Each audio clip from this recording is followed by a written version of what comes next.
இப்போவாச்சும் விஜய் வந்து மனசுல இருக்கிறதெல்லாம் காவேரிட்ட சொன்னா நல்லா இருக்குன்னு நினைச்சீங்கன்னா, கண்டிப்பா அந்த வீடியோக்கு ஒரு லைக் போடுங்க. விஜய் இருந்துட்டு காவேரியோட கண்ணத்த பிடிச்சு, "இங்க பாரு காவேரி, நீ இல்லாம என்னால வாழ முடியாதுன்னு" சொல்லி ஃபீல் பண்ணிட்டு இருக்கும்போது, சாரதா இருந்துட்டு, "என்ன இன்னும் அவள காணோம்? நான் போய் கேட்கிறேன்னு" சொல்லும்போது, பாட்டி இருந்துட்டு, "இரு நீ இன்னும் போ வேணாம்." கங்கா இருந்துட்டு, "ஆமாம்மா, நீ தேவையில்லாம போய் சத்தம் தான் போடுவ. பாட்டி அதுக்கு பேசாம போட்டும்ன்னு" சொல்லி சொல்றாங்க.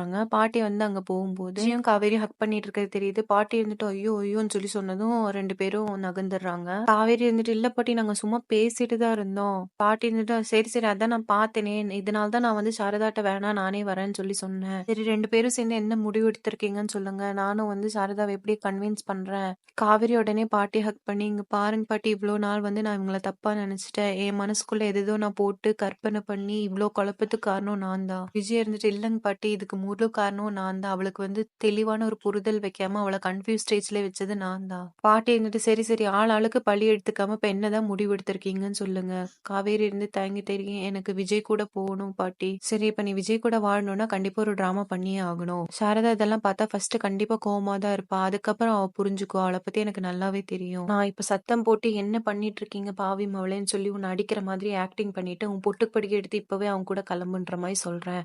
சாரதாட்டையும் நான் சொல்லி புரிய வைக்கிறேன். நான் வந்து என்ன பார்த்தேன்ற மாதிரி. இப்படி ஒரு பொண்ணே வேணான்ற மாதிரி சொல்றேன். அப்படி அந்த சாக்குல நீயும் விஜய் கூட கிளம்பு. கொஞ்ச நாள் ஆயி நல்ல செய்தி ஏதாவது வந்துச்சுன்னா அவளே வந்து புரிஞ்சுக்கும். காவேரி இருந்துட்டு, "அம்மா மனசு திருப்பி எப்படி பாட்டி நான் நோவடிக்கிறது? அதெல்லாம் ஒண்ணும் இல்ல. நான் சொல்ற பேச்சு கேளுன்ற மாதிரி சொல்றாங்க." பாட்டியோட ஆக்டிங் ஒர்க் அவுட் ஆயி சாரதா வந்து காவேரி விஜய் கூட அனுப்புவாங்களான்னு வெயிட் பண்ணி பார்க்கலாம்.